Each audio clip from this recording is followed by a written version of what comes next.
It has been over 5 years since Joseph DeAngelo, also known as the Golden State Killer, went to prison. It's been that long. He was responsible for dozens of murders and rapes in California. This morning, the system wasn't chasing the wrong man.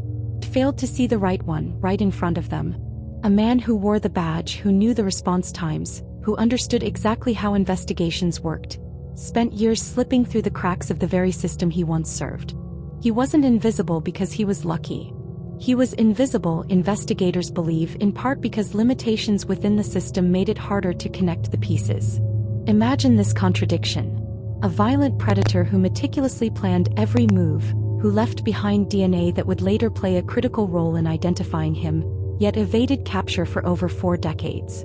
Not because he was a criminal mastermind operating in total secrecy, but because law enforcement operated in silos, because early profiles didn't quite fit, and because the man who fit the profile almost perfectly had once been one of them. This case isn't just about one man's darkness. It's about the fractures in how justice is pursued, jurisdictional walls, assumptions that narrowed vision, and the slow realization that the offender wasn't an outsider. Area rapist, the original Night Stalker. His real name, Joseph DeAngelo. He's one of the most prolific serial killers and rapists in the country. Do you feel any remorse for what you did to me? This is her. Look at her face. He is a predator of people. That's what he enjoyed doing. We're taking a closer look at the case. The only time that you were able to see a glimpse of the true monster, Joseph DeAngelo, was in his cell, in those moments. The system wasn't chasing the wrong man. It failed to see the right one right in front of them. A man who wore the badge, who knew the response times, who understood exactly how investigations worked, spent years slipping through the cracks of the very system he once served. He wasn't invisible because he was lucky. He was invisible, investigators believe, in part because limitations within the system made it harder to connect the pieces. Imagine this contradiction. A violent predator who meticulously planned every move, who left behind DNA that would later play a critical role in identifying him, yet evaded capture for over 4 decades. Not because he was a criminal mastermind operating in total secrecy, but because law enforcement operated in silos, because early profiles didn't quite fit, and because the man who fit the profile almost perfectly had once been one of them. This case isn't just about one man's darkness. It's about the fractures in how justice is pursued, jurisdictional walls, assumptions that narrowed vision, and the slow realization that the offender wasn't an outsider. He allegedly knew the playbook. In the mid-1970s, suburban California communities felt relatively safe. People locked their doors at night, but the idea of a masked intruder systematically terrorizing entire regions seemed distant. Then the ruptures began, burglaries in Visalia that felt personal, targeted. The Visalia Ransacker, as he became known, didn't just steal. He violated spaces in ways that left families unsettled. Many investigators believe the same individual may have escalated. In Sacramento, he became the East Area Rapist, breaking into homes, binding couples, subjecting victims to prolonged terror while forcing them to listen to his control. The psychological signature was clear: domination, not just violence. He lingered. He spoke in ways that suggested planning. He took trophies. Yet early on, the full scope remained fragmented. What does it reveal about a mind that could maintain a double life so effectively?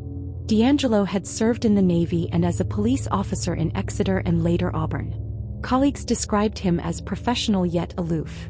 He is believed to have committed crimes in areas he knew or could navigate with familiarity, potentially giving him an advantage in avoiding detection. Behavioral analysts note the organized nature: pre-surveillance, careful selection of victims, use of restraints, verbal control to heighten fear. He escalated from burglary and rape to murder when interrupted or as the pattern evolved. Yet he could return to a seemingly ordinary life: family, job at a supermarket, without obvious cracks visible to those around him. This raises unsettling questions about compartmentalization.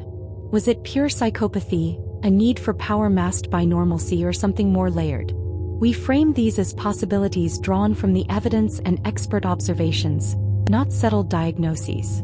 His later courtroom statements alluded to an internal force he called Jerry that compelled him, but such claims remain part of the record without independent verification as a driver. Here the investigation begins to unravel in ways that feel procedural. Different agencies chased what they saw as separate threats.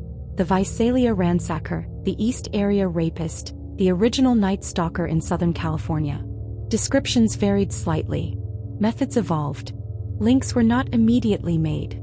Jurisdictional fragmentation played a role. Information sharing was limited, partly due to structural limitations in coordination between agencies, partly due to limited information sharing systems and differing investigative priorities across jurisdictions. When Visalia investigators reached out to Sacramento about possible connections, interest was reportedly low at first.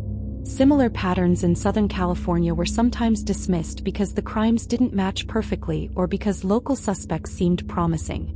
A striking moment. DeAngelo was fired from the Auburn Police Department in 1979 after a shoplifting incident involving items like dog repellent, a tool that could aid burglaries. It remains unclear whether this information was ever effectively connected to the broader investigation. The system had a potential red flag on one of its own and didn't connect it to the broader terror. Some profiles suggested the possibility of a law enforcement or military background, athletic, knowledgeable about tactics. Yet that insight didn't accelerate identification of the former officer who fit. Multiple other serial offenders in the region at the time further complicated focus. Other suspects were investigated in related cases, illustrating how difficult it was to narrow the focus. The central paradox deepens when you consider this. The man investigators ultimately identified through groundbreaking genetic genealogy had been hiding in plain sight for decades. The system that should have been equipped to spot patterns, especially after he left law enforcement, relied on technology that didn't exist yet and cooperation that came too late. DNA from crime scenes sat waiting for the right tool. Familial searching via consumer genealogy databases finally provided the bridge in 2018.